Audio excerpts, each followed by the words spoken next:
समेतं सावधूतं परिजनसहितं कृष्णचैतन्यदेवं श्री राधा कृष्णपादान् सह गणललिता श्रीविशाखान्वितांश्च हे कृष्ण करुणा सिंधो दीनबंधो जगत्पते गोपेश गोपिका कांत राधा कांत नमस्तुते तप्त कांचन गौरांगी राधे वृंदावनेश्वरी वृषभानुसुते देवी प्रणमामि हरिप्रिये वाञ्छाकल्पतरुभ्यश्च कृपा सिन्धुभ्य एव च पतितानां पावनेभ्यो वैष्णवेभ्यो नमो नमः।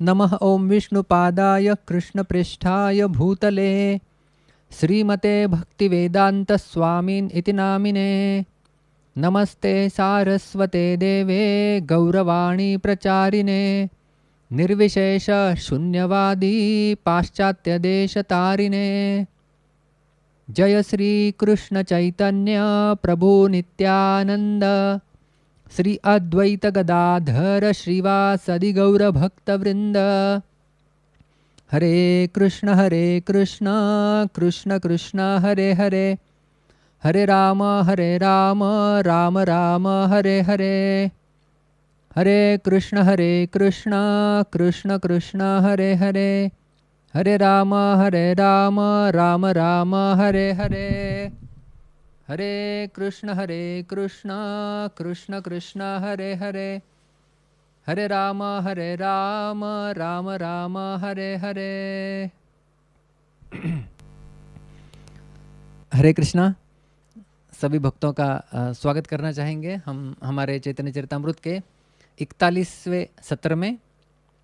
कल हमने अंत्यलीला के अध्याय 17 और 18 इनकी चर्चा की थी। 17वें अध्याय में हमने देखा कि किस प्रकार से महाप्रभु एक दिन अचानक रात के समय अपने घर से गायब हो जाते हैं और स्वरूप दामोदर आदि सब भक्त उन्हें जो है वो तैलंगी गाय जहाँ पर थी उस गौशाला में वो महाप्रभु को पाते हैं बिल्कुल अचेत अवस्था में, और कूर्माकृति में महाप्रभु थे। उनके हाथ और पैर पेट के अंदर चले गए थे और इस प्रकार से उन्हें जब घर पे लाया गया और कीर्तन करके उन्हें सचेत किया गया, उसके पश्चात महाप्रभु ने जो है वो आस्वादन किया। वो बताया उन्होंने सर्वप्रथम कि मैं वृंदावन गया था, कृष्ण की वंशी मैंने सुनी थी और अभी मुझे नहीं सुनाई दे रही है। और इस प्रकार से स्वरूप दामोदर आदि ने कुछ श्लोक सुनाए, महाप्रभु ने उनका अर्थ बताया और इस प्रकार से आस्वादन उन्होंने किया। 18वें अध्याय में हमने देखा कि किस प्रकार से जो है एक दिन शरद महोत्सव की पूर्णिमा की रात को महाप्रभु भक्तों के साथ जब उद्यान से जा रहे थे और जब समंदर किनारे पर वो गए तब उन्होंने जो है वो देखा समंदर को, उन्होंने यमुना ही समझा और उसमें छलांग लगा दी और रासलीला के सारे श्लोकों का वो वर्णन कर ही रहे थे। उसी समय जल क्रीड़ा का वर्णन चल रहा था राधा और कृष्ण के बीच में और अन्य गोपियों के साथ। तो महाप्रभु उसी भाव में जो है वो छलांग लगा दिए समुद्र को यमुना सोचकर और उसमें वो डूबते रहे और किसी को मिले नहीं कहाँ तक। अगले दिन जब उन्हें सुबह सुबह जब स्वरूप दामोदर और वो ढूंढते ढूंढते समुद्र किनारे से जा रहे थे तभी एक मछुआरा आता है और वो रोता हुआ बिलखता हुआ हंसता गाता हुआ अपने जाला लेके आ रहा था और फिर वो बताता है कि एक प्रेत मुझे मिला हुआ है जिसको मैंने स्पर्श किया और भूत मेरे अंदर संचारित हो गया है, इसके कारण मेरी ये दशा है। स्वरूप दामोदर बताते हैं कि अरे वो चैतन्य महाप्रभु ही है, प्रेमोन्माद के कारण उनका शरीर जो है ऐसे लक्षण प्रकट करता है और कहते कि मैं एक मांत्रिक हूँ, कुछ मंत्रोच्चारण करते हैं और झापट मार के उसे जो बाह्य चेतना में लाते हैं और फिर वो महाप्रभु को वहाँ से लेके समुद्र का स्नान करा के घर पर लेके आते हैं और महाप्रभु फिर बताते हैं उन्हें कि किस प्रकार से जल क्रीड़ा का वो जो है वो आस्वादन कर रहे थे राधा और कृष्ण इनके, और वो सारा बताते हैं और किस प्रकार से जो है वो मैं वहाँ पर था, मैं देख रहा था किस प्रकार से राधा कृष्ण भी सो रहे थे, सारी सखियाँ जो है वो चामर व्यजन आदि कर रही थी और मैं देख ही रहा था और आपने यहाँ पे कोलाहल करके मुझे जो है वो सचेत कराया है। तो इस प्रकार से महाप्रभु जो है वो निरंतर ऐसी इतनी सारी लीलाएं किया करते थे। कविराज गोस्वामी कहते हैं कि सब कुछ लिख पाना, एक तो ग्रंथ बहुत बड़ा हो जाएगा, लोगों के मन में डर रहेगा, इसलिए मैं ज़्यादा लीलाओं का वर्णन नहीं कर रहा हूँ।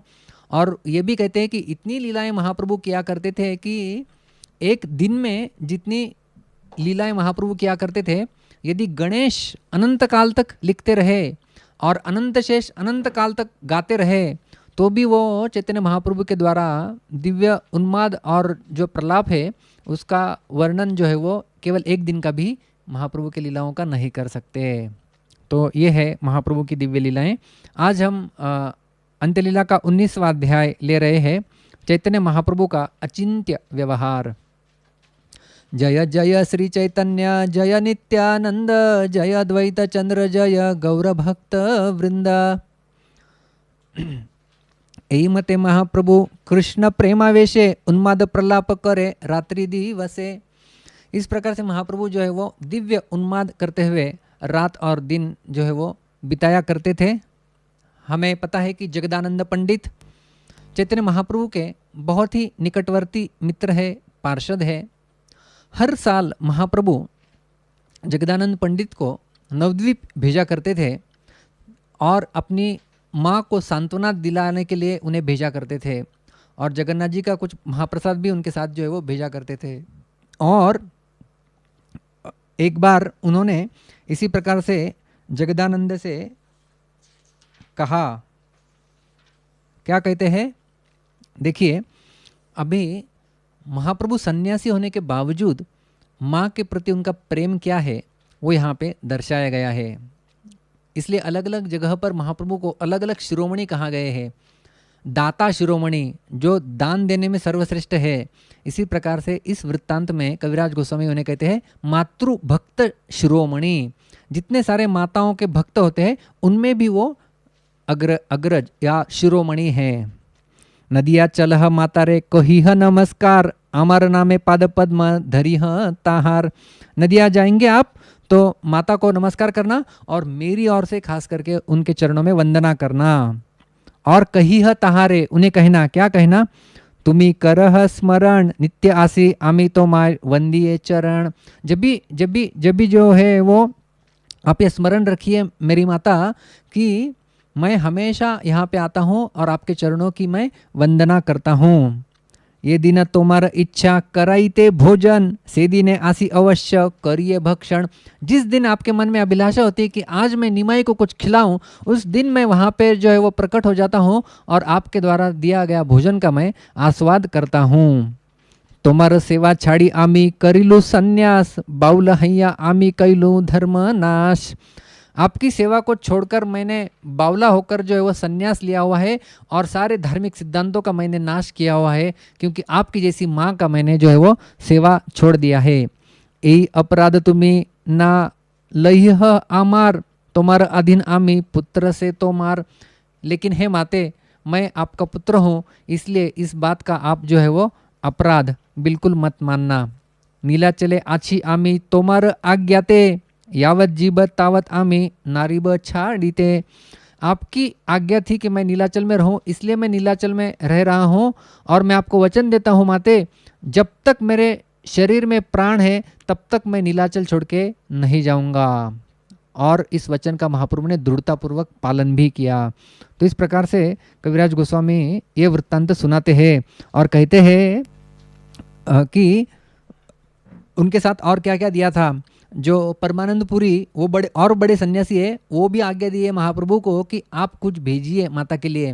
फिर जो है वो गोप लीला, जब जगन्नाथ जी की एक लीला होती है, उसका प्रसादी वस्त्र उनके साथ भेजा गया माँ के लिए। और माँ के लिए अलग से छोटा सा थैली में पैक किया हुआ प्रसाद, अन्य भक्तों के लिए अलग अलग थैलियाँ, इस प्रकार से जो है वो महाप्रभु भेजा करते थे। अद्वैताचार्य के लिए अलग, शिवानंद सेन के लिए अलग, शिवास ठाकुर इनके लिए अलग, इस प्रकार से महाप्रभु सबके लिए अलग अलग जो है वो भेजा करते थे जगन्नाथ जी का महाप्रसाद। मातृभक्त गणेर प्रभु हन शिरोमणि संन्यास करिया सदा सेवेन जननी। मातृभक्त गणेर प्रभु जो है वो हमारे चैतन्य महाप्रभु मातृभक्त, जितने सारे मातृभक्त इस संसार में हैं, जो अपनी माँ के बड़े भक्त अपने आप को मानते हैं, उन सब में महाप्रभु जो है वो शिरोमणि है। और संन्यास करिया सदा सेवेन जननी, संन्यास लेने के बाद भी उन्होंने अपनी माँ की सेवा जो है वो जारी रखी इस प्रकार से।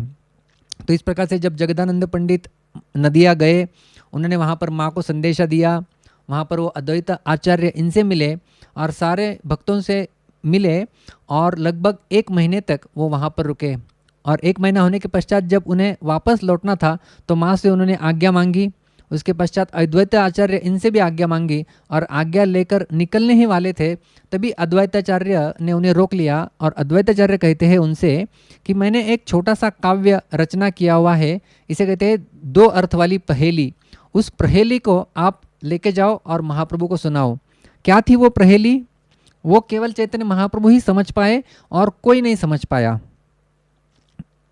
आप प्रयत्न कीजिए, आपको समझ में आ रहा है तो।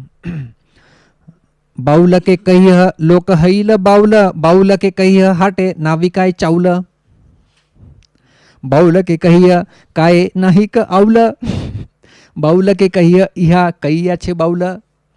तो ये प्रहेलिका थी। इसका अर्थ समझते हैं। इसका अर्थ है कि बाउल के कहिय, उन प्रेम में उन्मादित महाप्रभु को बताओ, लोक हईल बाउल, सारे लोग मदमत्त होके पागल हो रहे हैं।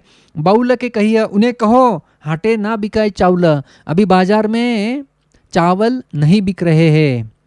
बाउल के कहिए काये नहीं का आउल, इसका अर्थ है कि जो प्रेम में उन्मत्त लोग हैं उन्हें अभी भौतिक संसार में बिल्कुल रुचि नहीं हो रही है। और बाउल के कहिए यह कहिया छे बाउल, मतलब उन प्रेम में उन्मादित मदमत्त पागल चैतन्य महाप्रभु को बताओ कि यह संदेश अद्वैताचार्य एक पागल ने भेजा है। तो जगदानंद पंडित जैसे ही सुनते हैं, जगदानंद ने हंसने लगते हैं, क्या संदेश दिया है। लेकिन वो फिर वहाँ से वापस आते हैं, महाप्रभु को यह संदेश सुनाते हैं और महाप्रभु स्मित हास्य करके महाप्रभु कहते हैं कि ये तो उनका मेरे लिए आदेश है। स्वरूप दामोदर कहते हैं, अरे महाप्रभु जो क्या संदेश दिया वो तो हमें समझ में नहीं आया, क्या कहा उन्होंने। चैतन्य महाप्रभु कहते हैं कि देखो अद्वैताचार्य बहुत बड़े पूजक और आराधक है और सारे वैदिक शास्त्रों के विधि विधानों को बहुत अच्छे से जानते हैं।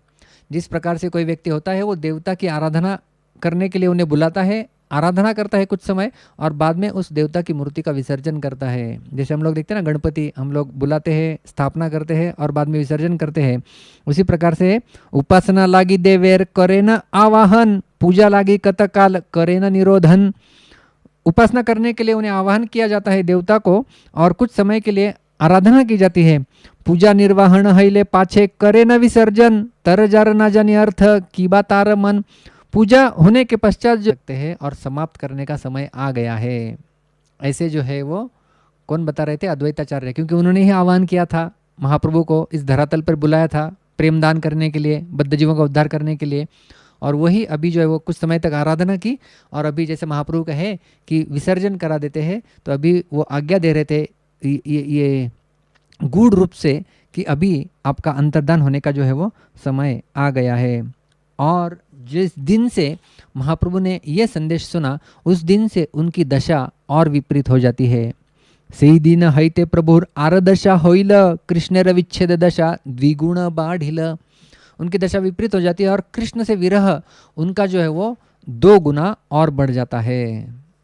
इसी प्रकार से रात और दिन महाप्रभु श्रीमती राधा रानी के विरह भाव में हमेशा आलाप किया करते थे। एक दिन मथुरा को श्री कृष्ण छोड़ रहे हैं और सारी गोपियों से कृष्ण अभी उनके नज़रों से ओझल होने वाले हैं। वही दृश्य महाप्रभु के सामने प्रकट होता है और महाप्रभु विलाप करने लगते हैं कि कृष्ण जा रहे हैं, कृष्ण गए, कोई रोको। स्वरूप दामोदर को पकड़ते थे, पूछते थे कृष्ण कहाँ है। रामानंद राय को गले पकड़ के रोते थे, कृष्ण कहाँ है। और इस प्रकार से महाप्रभु आलाप किया करते थे। और श्रीमती राधा रानी ने विशाखा को इसी प्रकार से एक श्लोक में पूछा, कहाँ है वो कृष्ण, कहाँ है वो कृष्ण। और उस श्लोक का महाप्रभु जो है वो स्वयं आस्वादन करके अर्थ बताते हैं। व्रजेंद्र कुल दुग्ध सिंधु, कृष्ण ताहे पूर्ण इंदु, जन्मी कैला जगत उजोर। कांत्यमृत ये बापिये निरंतर पिया जिये, व्रज जनेर नयन चकोर। व्रजेंद्र कुल दुग्ध सिंधु, जो नंद महाराज का कुल है वो एक दूध के सागर के समान है। कृष्णता है पूर्ण इंदु, और कृष्ण जो है वो पूर्ण चंद्रमा के समान है जो अभी उदय हुआ है इस सिंधु से, और जन्मी कैला जगत उजोर, और इस जगत में इस चंद्रमा ने उजाला फैलाया हुआ है। कांति अमृत ये बपिए निरंतर पिया जिए व्रज जनिर नयन चकोर। व्रजवासियों के लिए वो चंद्रमा है और उनके नयन जो है वो चकोर पक्षी के समान है। चकोर पक्षी जिस प्रकार से चंद्रमा से पोषण लेता है, उसी प्रकार से उन चंद्रमा रूपी कृष्ण को देख के जो है वो हमारे नयन तृप्त होते हैं और हम जीते हैं, ऐसा कहते हैं। सखी है कोथा कृष्ण कराह दर्शन, है सखी मुझे बताओ कृष्ण का दर्शन मुझे कैसे प्राप्त हो सकता है। क्षण के याहार मुख न देखी ते फाटे बुक, शीघ्र देखा ना रहे जीवन। मुझे उनका दर्शन करने दो, क्षण भर भी मैं यदि उन्हें नहीं देखती हूँ तो मेरा हृदय फट जाता है, और शीघ्र जल्दी दिखाओ मुझे, नहीं तो मेरी जान चली जाएगी। कृष्ण को मुझे जल्दी दिखाओ, जल्दी दिखाओ। ऐ व्रज रमणी कामार्क तप्त कुमुदिनी निज करा मृत दिया दान, प्रफुल्लित करे ये कहा मोर चंद्र से देखा सखी राख मोर प्राण। ए व्रज रमणी, ये सारी जो स्त्रियां हैं व्रज की, काम अर्क तप्त कुमुदिनी, मतलब काम रूपी सूर्य से तप्त होने वाले कुमुदिनी के समान है।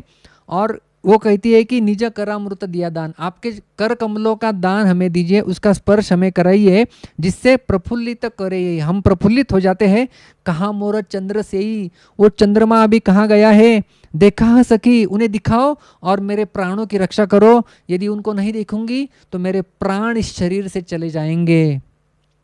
कहाँ से चूड़ा रठाम शिकी पिछेर उड़ान, नव मेघे ये न इंद्रधनु, पीतांबर तड़ी द्युति मुक्ता माला बकपाती, नवाम बुद्ध जिनी श्यामतनु।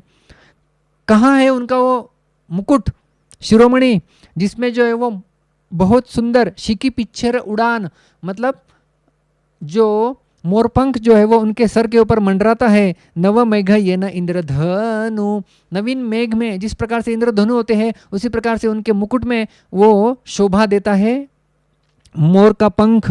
कहाँ है वो पीतांबर जो बिजली के जैसा चमकता है, कहाँ है वो मोतियों की माला जो बगुलों की पंक्तियों के समान भाती है, और कहाँ है वो श्याम जिनका तनु है जो नए अभी अभी जन्म लिए बादल को भी लज्जित करता है। कहाँ है वो कृष्णा। एक बार यार नयने लागे सदा तार हृदय जागे, कृष्ण तनु ये न आम्र आठा, नारी मने पैसे हाय यत्ने नाही बाहिराय, तनु नहे सेया कुलेर काटा। एक बार यार नयने लागे, जो कोई एक बार भी श्री कृष्ण को देख लेता है तो सदा तार हृदय जागे, उनके हृदय में वो प्रमुख स्थान बना लेते हैं। और कृष्ण तनु कैसी है, कृष्ण तनु ये न अम्र आठा, ये कृष्ण का जो तनु है वो एक आम के रस के समान है, जो आमरस है उसके समान ये कृष्ण की तनु है। नारी मने पैसे हाय, जो नारियां उसको पीती है तो उसके हृदय के अंदर वो चला जाता है। यत्ने ना ही बाहर आए, कितना भी प्रयत्न करो तो भी वो बाहर नहीं निकलते हैं। तनु नहे, ये कृष्ण की शरीर नहीं है, क्या है, सिया कुलेर कांटा, मतलब ये बेर के वृक्ष का कांटा है। आप लोगों ने अलग अलग कांटों को देखा होगा, वो ऐसे सीधे होते हैं, वो पैर में जब चुभ जाते हैं तो कांटों को निकलना आसान हो जाता है, लेकिन ये बेर का कांटा ऐसा टेढ़ा होता है, वो जब पैर के अंदर यदि घुस जाता है तो बेर का कांटा निकलना सबसे कठिन हो जाता है। उसकी उपमा करते हैं कि कृष्ण की जो है वो तनु कैसी है, आम्र रस के समान है और अंदर जाती है लेकिन वो कांटा बन जाती है और कांटे के समान वो बिल्कुल बाहर नहीं निकल पाती। कहाँ से मुरली ध्वनि नवा भ्रगर जीत जिनी, जगता करशे श्रवणे याहार, उठी धाय व्रज जन तृषित चातक गण, आसी पिए कांत्यमृत धार। कहाँ है वो मुरली की ध्वनि जो नए गरजने वाले बादलों के आवाज को भी जो है वो लज्जित कर देती है और सारे जगत के कानों को वो अपनी ओर आकर्षित कर लेती है। उस ध्वनि को अभी हम नहीं सुनाई दे रहे हैं, और जो ध्वनि होती है वो हमें आकर्षित कर लेती है, और जो सारे तृषित चातक गण, हम सब जो प्यासे चातक के समान है और हम उसकी ओर भागने लगते हैं। उठी धाय व्रजजन, सब हम लोग भागते भागते भागते हैं। और जब हम देखते हैं तो उस कांति का हम लोग जो है वो कांति अमृत पान हम लोग करते हैं। मोर से कला निधि प्राण रक्षा महौषधि, सखी मोर तेहो सुरुत्तम, देह जिए ताहा विने धिक ए जीवने, विधि करे एत विडंबन। मोर से ही कला निधि, वो कृष्ण सारे कलाओं के निधि सागर के समान है। प्राण रक्षा महौषधि, वो हमारी प्राणों की रक्षा करने के लिए सबसे बड़ी औषधि है। और सखी मोर तेहो सुरुत्तम, हे सखी वो मेरे सबसे बड़े मित्र के समान है। लेकिन देखो कैसी विडंबना है, देह जिए तहाँ विने, ये मेरा देह जो है वो उनके बिना जीवन जी रहा है। धिक्कार है मेरे ऐसे जीवन के ऊपर जो उनके बिना भी जी रहा है। कैसी है विधि की इतनी बड़ी विडंबना है, ऐसा मान के वो अभी जो है वो विधि को या विधाता को गाली देती है। ये जन जीते ना ही चाय, तारे केने जी आए, विधि प्रति उठे क्रोध शोक, विधि रे करे भर्त्सन, कृष्णे देन ओलाहन, पड़ी भागवतेर एक श्लोक। ये जन जीते नहीं चाहे, जो व्यक्ति जीवन नहीं जीना चाहता है, तारे केने जी आए, उसी को जीवित रखा जाता है। जो अपने जीवन को नहीं जीवित रखना चाहता, मरना चाहता है कृष्ण के विरह के कारण, उसे भी जीवित रखा जाता है। ऐसा मान के विधि के प्रति बड़ा क्रोध और शोक चैतन्य महाप्रभु के मन में जागृत होता है। और विधि रे करे भर्त्सन, कृष्ण देन ओलाहन, विधि को भी भर्त्सना करते हैं, गाली देते हैं, और कृष्ण को भी ओलाहना करते हुए श्रीमद् भागवत का एक श्लोक पढ़ते हैं, जिसका अर्थ ऐसा है। श्रीमद् भागवत के दशम स्कंद के 39वें अध्याय का 19वां श्लोक है, हे विधाता तुम में तनिक भी दया नहीं है। तुम पहले तो मैत्री तथा स्नेह के द्वारा देहधारी जीवों को पास पास लेके आते हो, किंतु इसके पूर्व की उनकी इच्छाएं पूरी हो जाए तुम उन्हें विलग कर देते हो। तुम्हारे कार्यकलाप बच्चों के मूर्खतापूर्ण खिलवाड़ों के जैसे है। एक बच्चे के समान विधि की भर्त्सना करते हैं। और महाप्रभु इस श्लोक को फिर अर्थ बताते हैं। ना जानी स प्रेम मर्म, व्यर्थ करिस परिश्रम, तोर चेष्टा बालक समान, तोर यदि लाग पाइये तबे तोरे शिक्षा दिए, एमन येन ना करी संविधान। ना जानी स प्रेम मर्म, हे विधि, हे विधाता, आप जो है वो प्रेम का व्यवहार क्या है इसे बिल्कुल नहीं जानते हैं, बिल्कुल अकल नहीं है आप में। व्यर्थ करी परिश्रम, आप बिल्कुल बिना कारण के परिश्रम कर रहे हो, आपके व्यर्थ है परिश्रम, क्योंकि बिना प्रेम को जाने आप इस सृष्टि की रचना कर रहे हो। तोर चेष्टा बालक समान, आपके ये जो प्रयास है सृष्टि करने के केवल एक बालक के समान है। जैसा छोटा बालक यहाँ वहाँ कागज की कुछ होड़ी बनाता है, कुछ मिट्टी का बंगला बनाता है, जैसे बालक के प्रयास होते हैं वैसे आपको अकल नहीं है और बालक के समान आप सृष्टि करते हैं, क्योंकि प्रेम व्यवहार क्या है आप ठीक से नहीं जानते हैं। तोर यदि लाग पाइये तबे तोरे शिक्षा दिए, यदि गलती से आप हमारे हाथ में लग गए ना है विधाता, हम आपको अच्छे से पाठ पढ़ाएंगे, हमसे आपको शिक्षा लेनी होगी, हम आपको पढ़ाएंगे कैसी सृष्टि करनी चाहिए। एमने येन ना करी संविधान, इसके बाद आप ऐसी गलत सृष्टि कदापि नहीं करेंगे, अच्छी सृष्टि करेंगे जो हमारे द्वारा आपको पाठ पढ़ाया जाएगा तब। अरे विधि तू ही बड़ ई निठुर, कितना निष्ठुर, कितना क्रोधी है, कितना कितना जो है वो निष्ठुर है ये विधि। अन्योन्य दुर्लभ जन, प्रेमे कराया सम्मिलन, अकृतार्थान केने करिस दूर। जो पहले ही दुर्लभ है एक दूसरे को मिलने के लिए, उन्हें आप एक बार मिला देते हैं, प्रेम करा देते हैं उनके बीच में, और जब प्रेम उत्पन्न हो जाता है उनकी इच्छा पूरी होने से पहले ही उन्हें जो है वो आप विलग कर देते हैं। क्या क्या आप बालक के समान सृष्टि करते हैं। अरे विधि अकरुणा देखा कृष्णानन, नेत्र मन लोभा इला मोर, क्षणे के कोरी ते पान, काड़ी नीला अन्य स्थान, पाप कैली दत्त अपहार। हे विधि, हे निर्दयी विधि, तुम कृष्ण का सुंदर मुख हमें प्रकट करते हो और हमारे नेत्र और हमारा मन आलोभित हो जाता है उनके प्रति। क्षणे के करीते पान, और एक क्षण भर के लिए हमें पान करते हैं कृष्ण के चेहरे का, लेकिन काड़ी नीला अन्य स्थान, आप निकल कर दूर जगह पर लेके जाती है। मानो आपने कृष्ण को हमें दान दिया है और दान दी गई वस्तु आप वापस ले रहे हैं। ऐसा कभी धर्म नहीं बताता है। दान में दी गई वस्तु को पुनः कभी वापस नहीं लिया जाता। पाप कैली दत्त अपहार, कितना पाप लगेगा विधाता आपको कि जो दान में दी गई वस्तु है उसे आप वापस ले रहे हैं, कृष्ण को हमसे दूर लेके जा रहे हैं। कितनी निष्ठुर ये विधि है। आप अक्रूर करे तोमार दोष, आमाय केने कर रोष, इहा यदि कह दुराचार, तुई अक्रूर मूर्ति धरी, कृष्ण नीली चूरी करी, अन्य नहे ऐछे व्यवहार। यदि है विधि आप कहती है कि अक्रूर को दोष दो, मुझे क्यों दोष दे रहे हैं, क्योंकि अक्रूर चोरी करके कृष्ण को लेके जा रहे हैं, विधि मुझ विधाता को दोष मत दो। ऐसा यदि आप कहेंगे तो हमारा क्या उत्तर होगा उसके लिए? हम ऐसा कहें कि तुई अक्रूर मूर्ति धरी, कृष्ण नीली चोरी करी। आप अक्रूर की मूर्ति पकड़ के आए हैं, आपने अक्रूर रूप लिया हुआ है, नाम तो अक्रूर है लेकिन कार्य इतना क्रूर कर रहे हैं आप कृष्ण को हमसे दूर लेके जा रहे हैं, क्योंकि अन्य कोई व्यक्ति ऐसा व्यवहार नहीं कर सकता है। विधाता आप ही ऐसा व्यवहार कर सकते हैं। लेकिन बीच में ही उनके मन में, राधारानी के मन में आ जाता है कि इस विधि का भी बेचारे का क्या दोष, ये तो कृष्ण है जो इतने निष्ठुर है, जो हमें छोड़ के जा रहे हैं। आपनार कर्म दोष, तोरे कीबा करी रोष, तोय मोय संबंध विदूर, ये अमार प्राणनाथ, एकत्र रही तार साथ, से ही कृष्ण हईला निठूर। एक तो कहती कि अपनार कर्म दोष, ये तो हमारा ही दुर्भाग्य है कि हमें कृष्ण मिले। तोरे कीवा करी रोष, हे विधाता हम आपका रोष, आपके ऊपर क्रोध जता के क्या करें। तोय मोय संबंध विदूर, आप और हम तो संबंधी थोड़ी है, हम तो पहले से दूर रहने वाले लोग हैं। हम एकत्रित कहाँ रहे हैं, हम तो एकत्रित उनके साथ रहे हैं। या हमारे प्राणनाथ, एकत्र रही यार साथ, वो मेरे प्राणनाथ है। हम लोग कुछ समय के लिए एकत्रित रहे, लेकिन से ही कृष्ण हई लानी ठूर, वो कृष्ण आज इतने निर्दयी और इतने निष्ठुर कैसे हो गए जो हमें छोड़ के जा रहे हैं। अभी विधाता से उनका कैमरा रोष का अभी कृष्ण की ओर जाता है और कृष्ण को दोषी ठहराती है।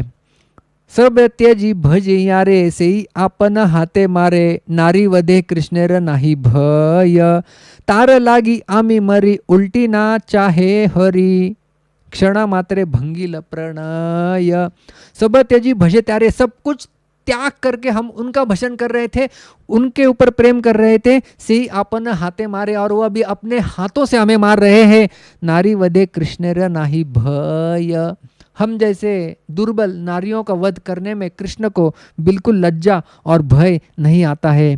तार लागी आमी मरी, हम उनके लिए मरने के लिए भी तैयार है, लेकिन उलटी ना चाहे हरि, वो बिल्कुल पीछे मुड़कर भी देखने के लिए नहीं तैयार है। कितने निष्ठुर हो गए हैं। क्षण मात्रे भंगील प्रणय, एक क्षण भर में सारे प्रेम व्यापार को उन्होंने जो है वो भंग कर दिया है।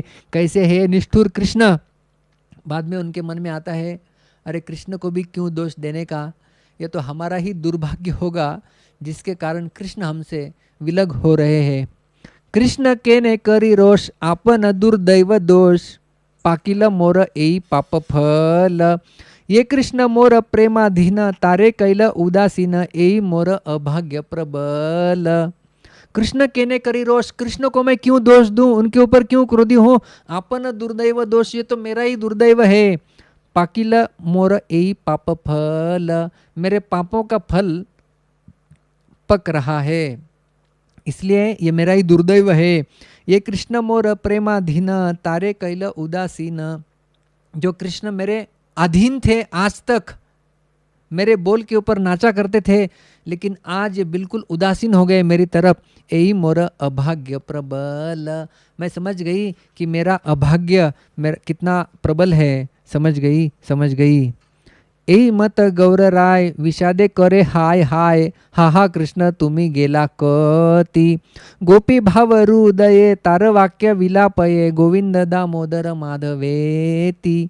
एई मत गौर राय, इस प्रकार से श्री गौरांग महाप्रभु विषादे करे हाय हाय हाय हाय करके वो विषाद किया करते थे। हा कृष्ण तुम्ही कहाँ गए कृष्ण, इस प्रकार से महाप्रभु दिव्य उन्माद करते और विलाप करते। गोपी भाव हृदय तार वाक्य विलाप है, गोपियों के भाव में चले जाते और विलाप करते हुए कहते गोविंद दामोदर माधवेति।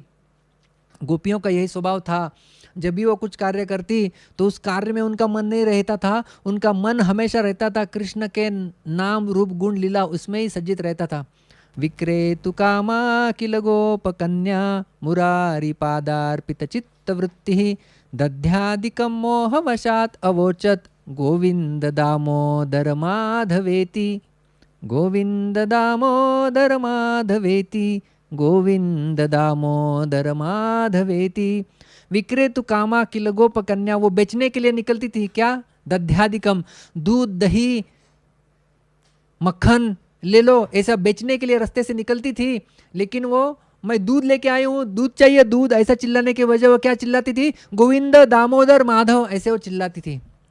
जब वो बेचने के लिए जाती थी तो दूध दही बेचने के लिए जा रही है, लेकिन दूध दही ऐसे नहीं चिल्लाती थी, वो गोविंद दामोदर और ऐसे चिल्लाती थी। इसी प्रकार से महाप्रभु अभी उनके ही भाव में प्रवेशित होके गोविंद दामोदर माधव इति ऐसा जो है वो चिल्लाते थे और प्रलाप किया करते थे। तबे स्वरूप राम राय करी नाना उपाय महाप्रभुर करे आश्वासन। गाये न संगम गीत प्रभुर फिराइला चित प्रभुर किछु स्थिर हैला मन। उस समय स्वरूप दामोदर और राय रामानंद कुछ उपाय करते हैं और महाप्रभु को आश्वस्त करते हैं, महाप्रभु विलाप करने की आवश्यकता नहीं है, और वो राधा और कृष्ण का कोई संगम करने वाला गीत गाते हैं और महाप्रभु को जो है वो इस प्रकार से वो शांत करके है और उनका मन स्थिर हो जाता है। यही मत विलापिते अर्धरात्रि गेला गंभीराते स्वरूप गोसाई प्रभु रेशो आइला। इस प्रकार से आधी रात गुजर जाती है और स्वरूप दामोदर राय रामानंद महाप्रभु को सुला देते हैं और राय रामानंद अपने घर चले जाते हैं और गोविंद और स्वरूप दामोदर वही गंभीरा कमरे के बाहर ही जो है वो सो जाते हैं महाप्रभु को सुलाने के पश्चात। लेकिन महाप्रभु को कहाँ नींद आने वाली है, इतना विरह भाव में वो तड़प रहे हैं।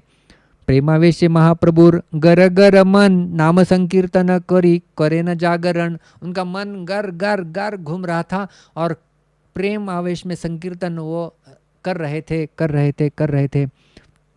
विरह में इतने व्याकुल हो जाते हैं महाप्रभु कि क्योंकि दरवाजा बंद है, उनको बाहर जाना है, उद्वेग है, विरह है कृष्ण से, कृष्ण को ढूंढ रहे हैं। यहाँ जाते थे दीवार से टकरा जाते थे, वहाँ जाते थे उस दीवार से टकरा जाते थे और इस तरह वो टकराते थे, अपना सर अपना मुख वो दीवारों से रगड़ाते थे, नाक गाल कपाल सब जगह पे उन्हें जो है वो जख्म हो जाती है और रक्तों की धार जो है वो उनके मुख से बहने लगती है और गो गो करके आवाज़ आता है। और स्वरूप दामोदर अचानक वो आवाज़ सुनते हैं और आवाज़ सुनने के पश्चात स्वरूप दामोदर दिया लगा के घर के अंदर चले जाते हैं और गोविंद को लेके तब देखते हैं महाप्रभु इस अवस्था में दोनों बहुत दुखी हो जाते हैं, विलाप करते हैं और महाप्रभु को पूछते, महाप्रभु आप ऐसा क्यों कर रहे हैं, आप ये क्या करके रखा है, अपना क्या हाल बना के रखा है। महाप्रभु कहते हैं कि मैं कृष्ण के विरह में मैं उद्विग्न हो गया था, मैं घर से बाहर जाना चाहता था, लेकिन मैं जहाँ जहाँ बाहर जा रहा था वहाँ वहाँ दीवार आ रही थी बीच में, इसलिए ये जख्म हो गया है और मुझे पता भी नहीं चला कि जख्म होकर यहाँ पे रक्त बह रहा है, मुझे पता भी नहीं चला। स्वरूप दामोदर ने जब यह सुना, स्वरूप दामोदर ने दूसरे दिन कई भक्तों के साथ जो है वो मंत्रणा की, विचार विनिमर्श किया और विचार विनिमर्श करके उन्होंने ये निष्कर्ष पे आए कि आज से चैतन्य महाप्रभु के साथ उनके कमरे के अंदर कोई एक व्यक्ति सोएगा और वो व्यक्ति निर्धारित किया गया शंकर पंडित।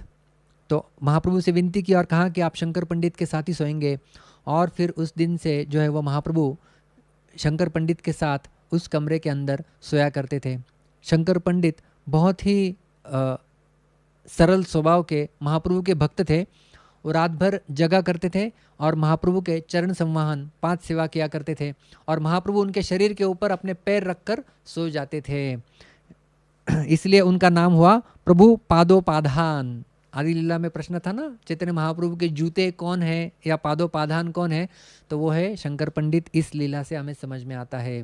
तो महाप्रभु उनके शरीर के ऊपर पैर रख के सो जाते थे और शंकर पंडित को समझ में ही नहीं आता था कब महाप्रभु सोए या जगे। वो उन्हें नींद लग जाती थी, उन्हें जब नींद लग जाती थी तो बिना कुछ चद्दर ओढ़े वो ऐसे ही सो जाते थे। तो महाप्रभु जगते थे और रजाई उनके सोए हुए शरीर के ऊपर डालते थे और कुछ समय के पश्चात पुनः उठ जाते थे शंकर पंडित, देखते थे महाप्रभु है कि नहीं, और पुनः महाप्रभु के चरणों की सेवा करते थे। और जब से फिर शंकर पंडित वहाँ पर सोने लगे, उस समय के पश्चात महाप्रभु उनका रात को ऐसा गो गो करके विलाप करना और अपना सिर दीवारों को रगड़ना, ये सब जो है वो कम हो जाता है। यही मत महाप्रभु रात्रि दिवसे प्रेम सिंधु मग्न रहे, कबू डूबे भासे। इस प्रकार से महाप्रभु दिन और रात जो है वो प्रेम के समुद्र में कभी डूबते थे तो कभी तैरते थे, कभी डूबते थे कभी तैरते थे। इस प्रकार से हमेशा उस कृष्ण प्रेम के सागर में जो है वो गोते खाते थे। एक दिन की बात है, वैशाख महीने की पूर्णिमा, आज शनिवार है, पिछले गुरुवार को ये वैशाख पूर्णिमा थी। उसी एक दिन वैशाख पूर्णिमा की रात को चैतन्य महाप्रभु जगन्नाथ वल्लभ गार्डन में सारे भक्तों को जो है वो लेके जाते हैं और वहाँ पर उनका कृष्ण का चर्चा चलता है। और क्या वो सुंदर वन था, प्रफुल्लित वृक्षवल्ली येन वृंदावन, शुक शारीपिक भृंग करे आलापन। सारी वृक्षवल्लियाँ जो है वो प्रफुल्लित हो गई थी, मानो वृंदावन लग रहा था। शुक शारी तोता तोतियाँ भृंग सारे पशु पक्षी वहाँ पर जो है उनका कोलाहल चल रहा था। सारे पुष्पों की सुगंध वहाँ पर आ रही थी, महक रही थी, और जो मंद हवा चल रही थी वो उस गंध को यहाँ वहाँ लेके जा रही थी। और उसके साथ साथ ये मंद हवा मानो गुरु बन के उन लताओं को नृत्य कैसे करना चाहिए इसे सिखा रही थी। और पूर्ण चंद्रमा, उसका प्रकाश, उसके प्रकाश में सारे वृक्ष, उनकी पत्तियाँ, सारी लताएं जो है वो झलमल कर रही थी, जगमगा रही थी, मानो सारे 6 के 6 ऋतु वहाँ पर उपस्थित हो। और उसमें भी प्रमुख रूप से ऋतुओं का राजा वसंत वहाँ पर जो है वो प्रधान रूप में वहाँ पर था। चैतन्य महाप्रभु अतीव प्रसन्न थे अपने भक्तों के साथ, और उन्होंने ललित लवंग लता इससे शुरू होने वाले एक जो गीत गोविंद है उसका एक पद गाने के लिए भक्तों को कहा, और स्वयं महाप्रभु जो है वो नृत्य करना प्रारंभ किए। और नृत्य करते करते घूमते घूमते पूरे वन में महाप्रभु यहाँ जा रहे वहाँ जा रहे, घूमते घूमते घूमते महाप्रभु एक अशोक वृक्ष के नीचे आ जाते हैं और वहाँ पे अचानक उन्हें कृष्ण के दर्शन हो जाते हैं। जैसे ही महाप्रभु को कृष्ण के दर्शन हो जाते हैं, महाप्रभु भागते भागते भागते कृष्ण की दिशा में जाते हैं, और जैसे ही कृष्ण को पकड़ने वाले होते हैं कृष्ण अंतर्धान हो जाते हैं।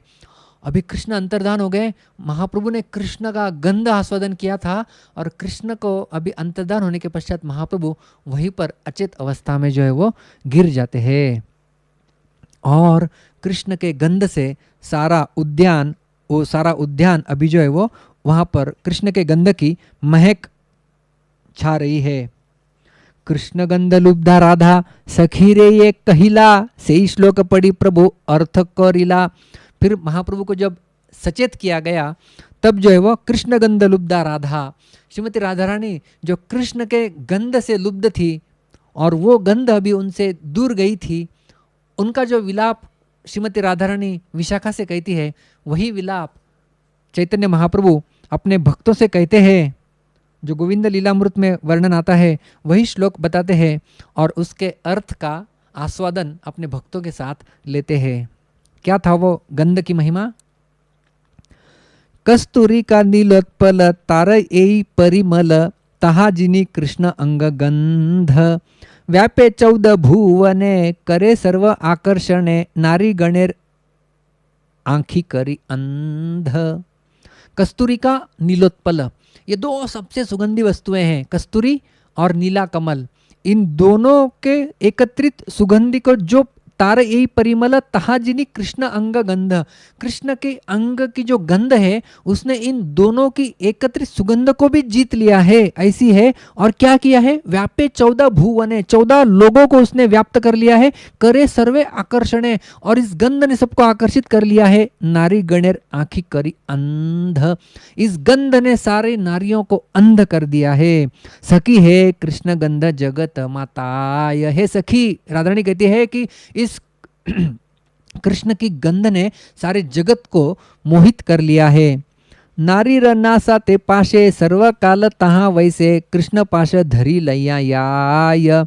ये नारियों की नथुनों में या नासिकाओं में जो है वो हमेशा वास करती है और पकड़ पकड़ कर इन्हें जो है वो कृष्ण के पास जाके सौंप देती है। ऐसी है ये कृष्ण की गंध। कौन कौन से अंग है जो कृष्ण के गंध परिवर्तित करते हैं?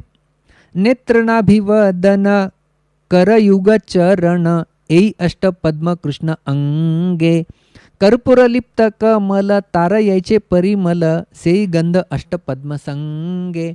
ये 8 अंग है कृष्ण के, जिन्हें 8 कमल के साथ कहा गया है, जो गंध गंध जो है वो गंध को फैलाते हैं। कौन से है 8 अंग?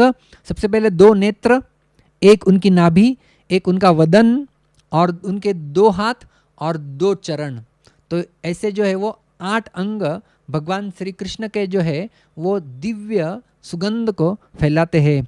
कर्पूर लिप्त कमल तारयाचे परिमल। कर्पूर के साथ यदि कमल को मिला दे तो उसकी जो गंध है उसे भी शर्मिंदा कर दे, ऐसे ये कृष्ण के दिव्य अंगों की जो है वो गंध है। हेम किलित चंदन ताहा करी घर्षण ताहे अगुर कुंकुम कस्तूरी। कर्पूर सने चर्चा अंगे पूर्व अंगेर गंध संगे मिली तारे ये न कैला चूरी। स्वर्ण के जैसा चंदन और तहा करी घर्षण, उसे घर्षण किया गया है सोने के ऊपर चंदन को, और उसमें अगुरु कुंकुम और कस्तूरी मिला दी है। तो देखिए चंदन, अगुरु, कुंकुम और कस्तूरी, ये चारों की सुगंध कितनी महान है। कर्पूर, और उसमें भी यदि कर्पूर मिलाया जाए और इनका कृष्ण के दिव्य अंगों को लेप चढ़ाया गया है, और ये लेप जो है उसकी सुगंध और कृष्ण के पहले से आने वाली सुगंध, इन 2 सुगंधों का मिलाप हो गया है। मानो ये बाहर वाली सुगंध ने अंदर वाली सुगंध को आच्छादित कर दिया है। हरे नारीर तनु मन नासा करे घूर्णन खासाय निवी छुटाय केश बंध। करिया आगे बा उरी नाचाय जगत नारी है न डाका तिया कृष्णांग गंध। हरे नारीर तनु मन, ये सारे जगत के नारियों का उनके शरीर और उनके मन को आकृष्ट कर लेती है। और नासा करे घूर्णन, नासिका भ्रमित होती है, कहाँ मिलेगी गंध, कहाँ मिलेगी गंध। खासा नेवी छुटाए केश बंद, हमारे कटिबंध और हमारे केश जो है वो खुल रहे हैं भागने के कारण। करिया आगे बाउरी, हमें बाउरी बना देती है। नाचा यह जगत नारी, सारी जगत के नारियां बाउली होके नाचते नाचते जा रही है। हे न डाका तिया कृष्णांग गंध, कृष्ण की जो गंध है, दिव्य गंध, वो एक डाकू के समान है जो इनको जो है वो खींच के लेके जा रही है। सेई गंध वश नासा सदा करे गंधेर आशा, कबू पाय कबू नाही पाय। पाइले पिया पेट भरे प्यूं प्यूं तबु करे, ना पाइले तृष्णाय मरियाय। सही गंध वश नासा, हमारे सबके नाक जो है वो कृष्ण के जो गंध है उसके वश हो गए हैं। सदा करे गंधेर आशा, हमेशा ये कृष्ण के गंध की आशा करते रहते हैं। लेकिन क्या होता है, कबू पाए कबू नहीं पाए, कभी मिलता है और कभी नहीं मिलता है। पाइले पिया पेट भरे प्यूं प्यूं तबू करे, जब पाता है हमारे नासिकाओं के कृष्ण की गंध जब मिल जाती है तब जो है वो मन भर के पी लेते हैं और प्यूं प्यूं और चाहिए और चाहिए और चाहिए ऐसा कहते वो और मांगते रहते हैं। और ना पाइले तृष्णाय मरियाय, जब नहीं पाते हैं तो तृष्णा के कारण हमारे नाक मर जाते हैं। मदन मोहन नाट पासरी गंधेर हाट, जगन्नारी ग्राह केलो भाय। विना मूल्य देय गंध, गंध दिया करे अंध, घर याईते पथ नाही पाय। मदन मोहन, ये जो बड़े अभिनेता है मदन मोहन, क्या कर रहे हैं, क्या किया है उन्होंने, क्या नाटक रचा है, क्या क्या करते हैं ये। पासरी गंधेर हाट, एक गंध की दुकान खोल के रखी है उन्होंने, दिव्य गंध की दुकान खोल के रखी है। और उसके ग्राहक कौन है, जगन नारी ग्राहक के लोभ भाय, सारे जगत की नारियों को लोभ उत्पन्न करके ग्राहक बना के वहाँ पर आकर्षित कर रहे हैं। विना मूल्य देय गंध, और ये फ्री में बांट रहे हैं, कुछ मूल्य भी नहीं मांग रहे हैं, फ्री में मुफ्त में इस गंध को बांट रहे। गंध दिया कोरे अंध, और गंध हम लोग यदि पा लेते हैं तो अंध हो जाते हैं। और क्या होता है, जब हम घर वापस लौटने के लिए निकलते तो क्या होता है, घर याइते पथ नहीं पाय, तो घर जाते समय हमें रास्ता ही दिखाई नहीं देता है, क्योंकि हम इतने अंधे हो जाते हैं। ऐसी मदमत्त करने वाली कृष्ण की दिव्य गंध है। एई मत गौर हरि गंधे कैल मन चोरी, भृंग प्राय इति उतिधाय, याय वृक्ष लता पाशे कृष्ण स्फुरे सेई आशे, कृष्ण ना पाए गंध मात्र पाय। एई मत गौर हरि, इस प्रकार से श्री चैतन्य महाप्रभु गौर हरि गंधे कैल मन चोरी, गंध ने उनकी मन को जो है वो चुरा लिया है। भृंग प्राय इति उतिधाय, उस वन में हम लोग थे ना वैशाख महीने की पूर्णिमा में, उस समय जो जगन्नाथ वल्लभ उद्यान में अभी भी महाप्रभु है, वो जो भी गंध मिला था उन्हें इस प्रकार से श्लोकों का आस्वादन कराया, और वो गंध को ढूंढते ढूंढते यहाँ जा रहे वहाँ जा रहे। याय लता वृक्ष पाशे कृष्ण स्फुरे से ही आशे, कृष्ण मुझे मिलेंगे, कृष्ण मुझे मिलेंगे, इस प्रकार से वो किसी लता के पास जा रहे हैं, किसी वृक्ष के पास जा रहे हैं, भाग रहे, लेकिन क्या हो रहा है, कृष्ण ना पाए गंध मात्र पाय, कृष्ण को तो नहीं पा रहे, लेकिन जो कृष्ण की दिव्य गंध वहाँ पर थी, उसी गंध का वो केवल आस्वादन कर रहे हैं। स्वरूप राम आनंद राय प्रभु नाचे सुख पाए, ए मते प्रातः काल होइल, स्वरूप राम आनंद राय करी नाना उपाय, महाप्रभु बाह्य स्फूर्ति कैल। इस प्रकार से स्वरूप और रामानंद राय अलग अलग गीत गाए उन्होंने, महाप्रभु ने वहाँ पर नृत्य किया दिव्य उन्माद में, और इसी प्रकार से जो है वो प्रातः काल हो गई और सुबह हो गई। तो अभी सुबह का समय तो महाप्रभु को बाह्य चेतना में लाना ही होगा। स्वरूप रामानंद राय करी नाना उपाय, अलग अलग उपाय उन्होंने किए और महाप्रभु को जो है वो बाह्य स्फूर्ति में उन्होंने जो है वो लाया। मातृभक्ति प्रलापन भित्य मुख घर्षण, कृष्ण गंध स्फूर्ते दिव्य नृत्य, एई चारि लीला भेदे गाइल एई परिच्छेदे, कृष्णदास रूप गोसाई भृत्य। एई चारि लीला भेदे गाइल एई परिच्छेदे, मैंने 4 लीलाओं को इस परिच्छेद इस अध्याय में गाया है।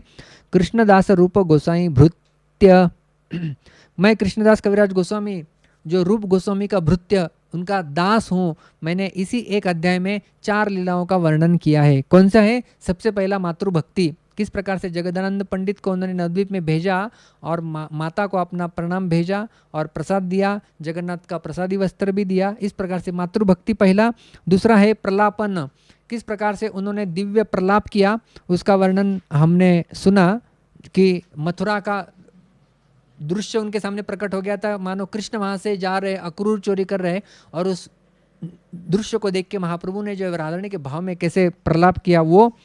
तीसरा है भृत्य मुख घर्षण, किस प्रकार से घर के अंदर भित्ति को उन्होंने अपना मुख का जो है घर्षण किया और जख्मी किया अपने आप को। और चौथा है कृष्ण गंध स्फूर्ते दिव्य नृत्य, कृष्ण की गंध का उन्होंने आस्वादन किया और उस आस्वादन को उन्होंने किस प्रकार से जो है वो अलग अलग श्लोकों के ऊपर उन्होंने नृत्य किया। तो इन 4 लीलाओं को कविराज गोस्वामी कहते हैं कि मैंने एक ही अध्याय में आप लोगों को सुनाया है। एई मत महाप्रभु पाइया चेतन, स्नान करी कैल जगन्नाथ दर्शन। इस प्रकार से फिर महाप्रभु जो है वो स्नान करते हैं और स्नानादि के पश्चात वो जगन्नाथ जी के दर्शन करने के लिए जाते हैं। अलौकिक कृष्ण लीला दिव्य शक्ति तार, तर्केर गोचर न है चरित्र याहार। भगवान श्री कृष्ण की और उसी प्रकार से चैतन्य महाप्रभु की लीलाएं जो है वो बिल्कुल अलौकिक है, दिव्य है और कई सारी शक्तियां उनके अंदर है, दिव्य शक्तियों से संचारित है ये लीला। लेकिन कविराज गोस्वामी सूचित कर रहे हैं कि तर्क के द्वारा ये लीलाएं गोचर नहीं है, इन्हें तर्क के द्वारा जो है वो नहीं समझा जा सकता। एई प्रेम सदा जागे याहर अंतरे, पंडिते ह तार चेष्टा भूजिते ना पारे।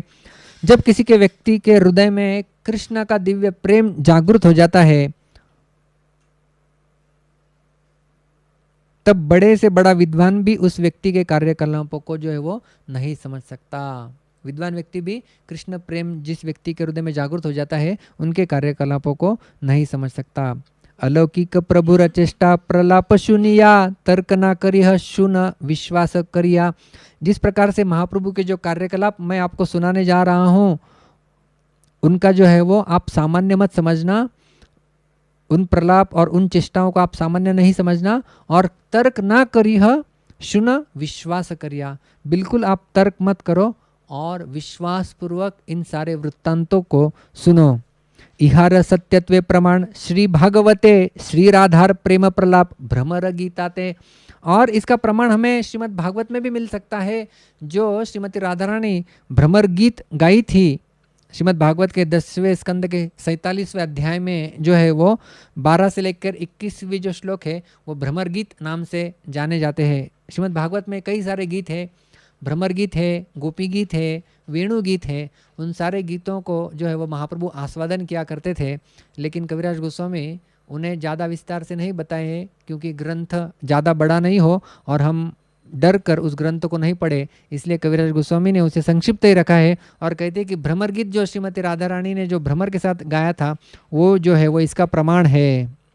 महिषीर गीत ये न दशमेर शेषे पंडित न भुजे तार अर्थ विशेषे। महिषी मतलब द्वारका की रानियाँ, द्वारका की रानियों के जो दशम स्कंद में आखिर में जो गीत आता है वो भी जो है वो विशेष अर्थपूर्ण है और उसे भी जो बड़े बड़े पंडित जो है वो नहीं सुन पाते, नहीं समझ पाते। और दशम स्कंद के 90वां अध्याय जो है वो उसमें 15 से लेकर 24 तक जो है वो इन महिषियों का गीत बताया गया है, उनका भी दिव्य विलाप जो है वो उसमें वर्णन आता है। महाप्रभु नित्यानंद दोहार दासेर दास यारे कृपा करें तार हय इथे विश्वास। चैतन्य महाप्रभु और श्री नित्यानंद प्रभु इनके दासों के दासों का कोई यदि दास बनता है और उनकी कृपा यदि किसी व्यक्ति को मिल जाती है तब जाके किसी व्यक्ति के हृदय में जो है वो विश्वास जो है वो इन लीलाओं के प्रति उत्पन्न हो सकता है।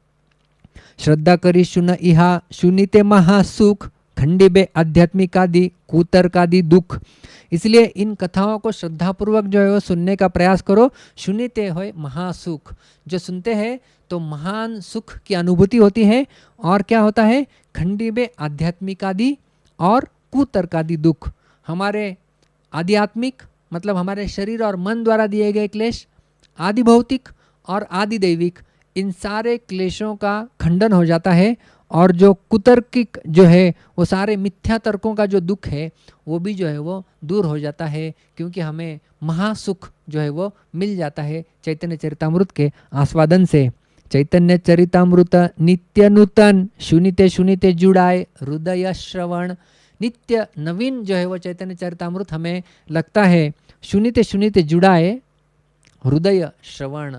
जो सुनते जाते हैं बार बार सुनने से हमारा हृदय और हमारे कान जो है वो शांत हो सकते हैं। ऐसा है ये दिव्य चैतन्य चरितामृत। इसलिए कई सारे भक्त भी जो है वो इस प्रकार से जो है वो चैतन्य चरितामृत का ही जो है वो आस्वादन किया करते थे। मुझे याद है जब हम प्रवचन सुने थे परम पूज्य भक्ति तीर्थ महाराज जब इस धरातल से जो है वो गमन करने वाले थे, छोड़ने वाले थे, उस समय केवल परम पूज्य राधानाथ स्वामी महाराज वो उनके संग में थे और वो दोनों केवल जो है वो नित्य रूप से चैतन्य चरितामृत ही किया करते थे।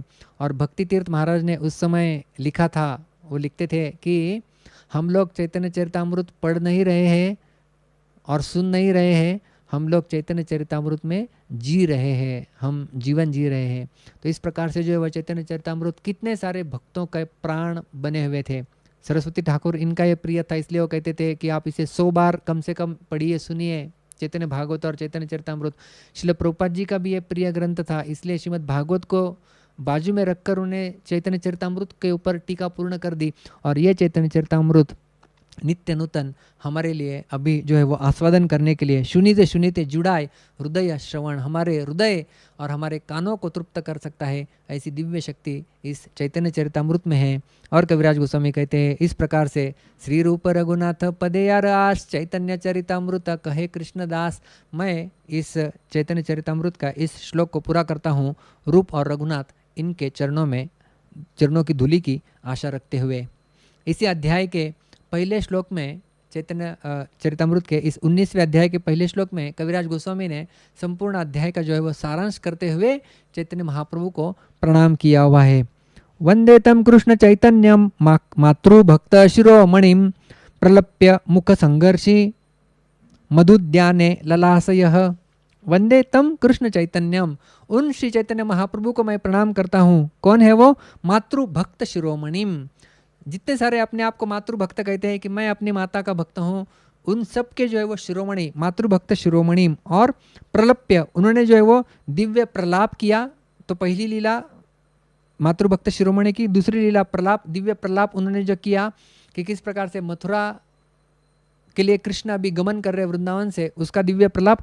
मुख संघर्षी, उन्होंने जो वो दिव्य उन्माद में दीवार के ऊपर अपने मुख को रगड़ा और जख्मी बना लिया अपने आप को। मुख संघर्षी मधुद्याने ललासयः, और जगन्नाथ वल्लभ उद्यान में किस प्रकार से उन्होंने कृष्ण का गंध का आस्वादन किया और वहाँ पर जो है उन्होंने नृत्य किया।